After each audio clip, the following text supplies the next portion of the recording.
visiting me. I'm going to use the mouse because I'm not very manually dexterous. So, I work for Robert Byrne and Company Limited, and as you can see there, we put the exciting phrase "your partner in perforating," and most people wonder what that means. It doesn't mean tea bags. It means perforated metal and plastic. And it's around you probably more than you're aware of, and actually it's here because I was looking, because in most buildings that you go to you will see some perforated metal and plastic because it's used quite a lot in construction.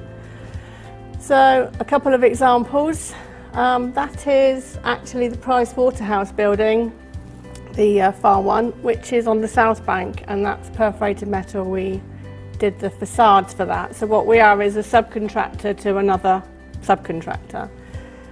We can't lay claim to that, but it just shows you an image of what you might use perforated metal in.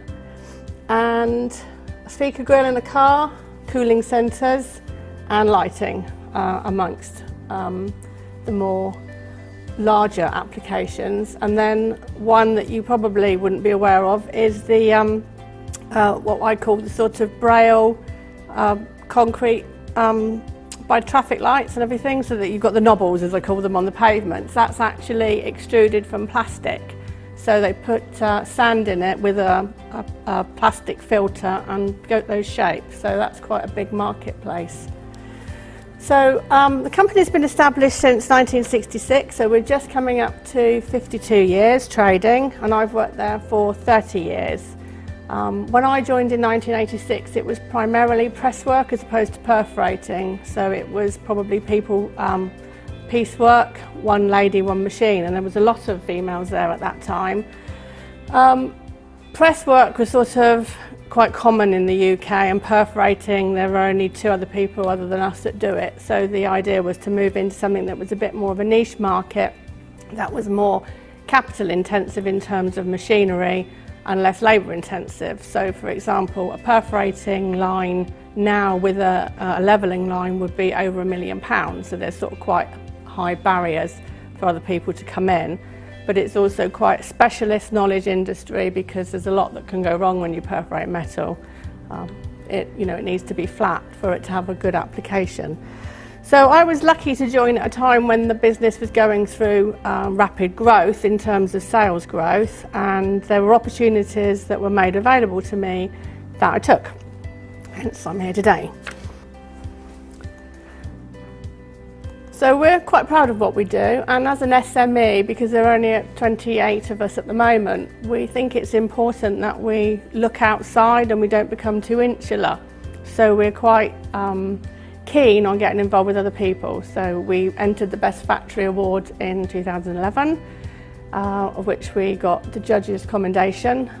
We have ISO, which we've had since 1993, and we work with EF, Jim over there, and my boss is a board member and I a judge in the Manufacturing Awards.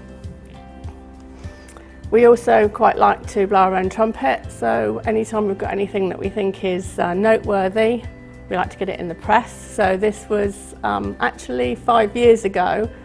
There's 5 of us on the picture there, and there were 3 of us that year were celebrating 25 years service, and the other 2 people were actually celebrating 30 years service. So we thought we'd get that in the Evening Post.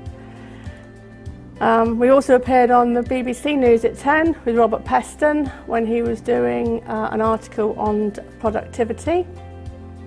And then last year we had the budget day actually filmed at our premises, so everybody was very excited about that. So there is Nisha Hussain with my boss on the shop floor. So what about the world of work? That's what we're here to talk about today. So just a little phrase there that we sometimes remind people at our place of work. Well, we have an ageing workforce, as do a lot of people in manufacturing, and the fear is that the knowledge will be lost because we haven't got the people coming up behind with which to share the knowledge. So ultimately, everybody will want to retire even if there isn't a retirement age. And if there aren't the people coming behind, their knowledge isn't going to go on. And we are, well, as I said earlier, quite a knowledge-based industry. What we really need is a multi-skilled workforce of all ages and all sexes. However, that's a bit of a challenge. So, as we spoke about earlier on, manufacturing gets a lot of bad publicity. Factories are dirty, you don't want to work there, it's very untidy, nobody seems to care, you know, it's really not the place to be, and common sense seems to have disappeared.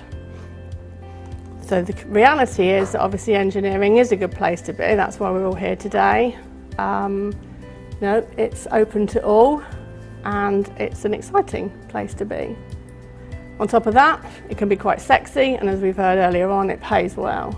A team leader on our shop floor can earn in excess of £50,000 a year. So that's managing a shift with about 6 people, so it's not overly difficult. There's not a huge amount of overtime. They'll have to do a 40-hour week for that. They might have to do a couple of meetings, but it is a good salary.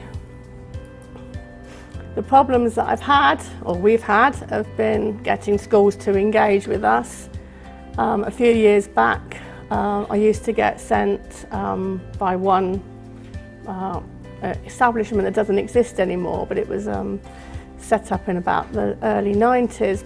The students that I would get would be the ones that were failing all their exams, so could I find them a job?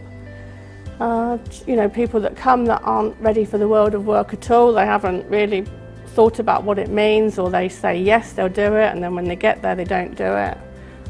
Recently I had somebody that was doing a BTEC in engineering who wanted 105 hours, very specific amount of work experience, which for us, when you put somebody on a shift with only 5 people, is a big ask for a team leader to take them to one side, mentor them, try to make engineering look good, because that's the idea when we take somebody on with work experience. It's to try to sell engineering to them because they're doing the qualification, but we don't want to turn them off. So we don't want to just stick them on one machine and leave them for 40 hours.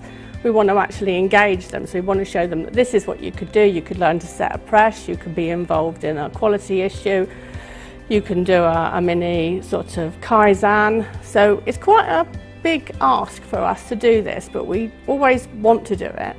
So 105 hours, so we agree, yes, 105 hours over 4 weeks, starting in March, ending in April, a week at a time, a week off, a week on. Of which I must have had some sort of idea, maybe about the level of commitment, because I did say to him, well, obviously work experience, we don't have to pay you, but I will pay you. I'll pay you the same rate as if you were a temp worker, and I'll pay you at the end of the 4 weeks.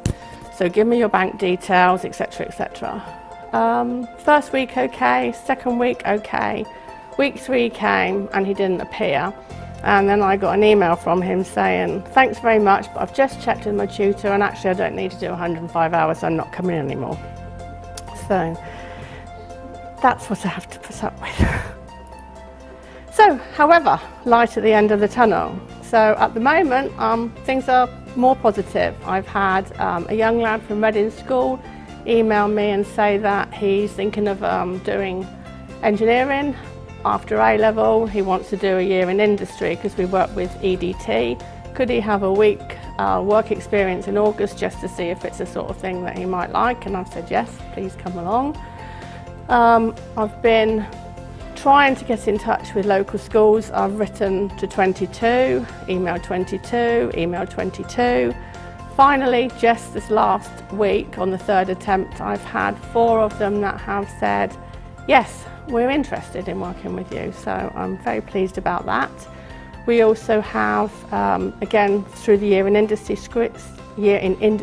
scheme this year, it will be our first female that's applied. So we are taking her on, and I have a female graduate who's also just started, who's on the shop floor at the moment. She'll be learning how to set the presses and then working her way up and going into the different departments. So she sort of goes on a sort of same as a larger company would do, like a graduate scheme.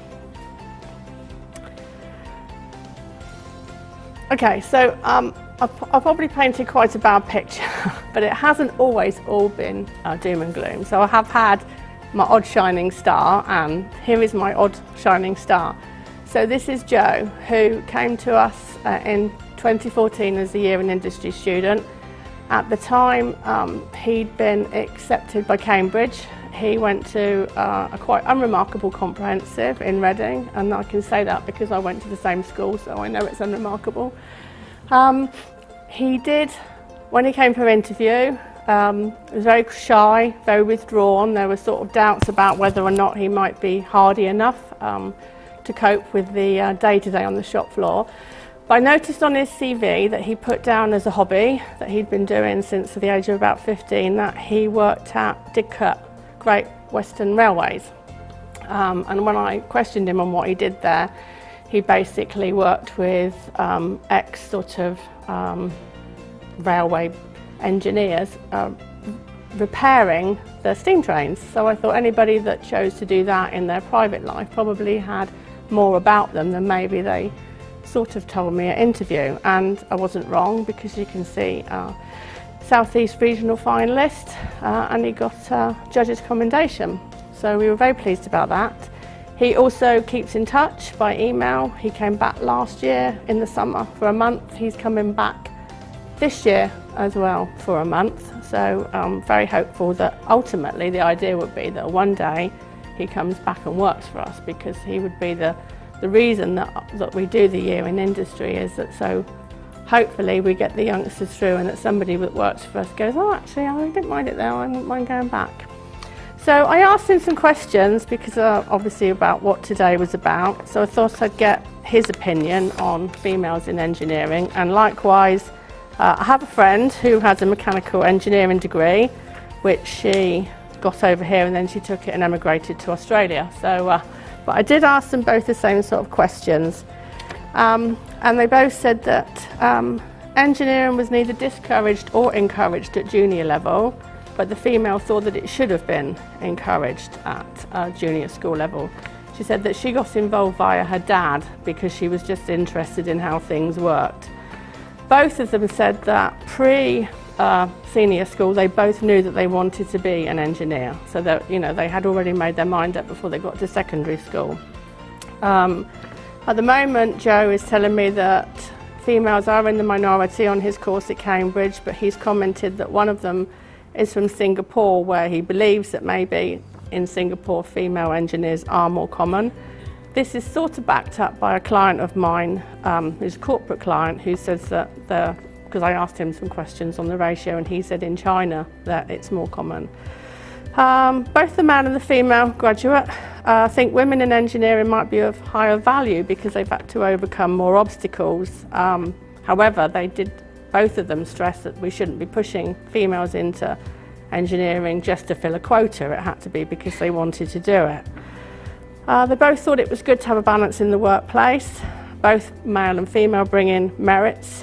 The male, interestingly Joe, his comment was that he did notice the dynamics at Didcot change significantly when women became more involved, and I quote, he said, "It can take the harsher edge off work and it improved communication. Generally, it was a nicer place to be when women were involved." And I will leave it there. Thank you for your time.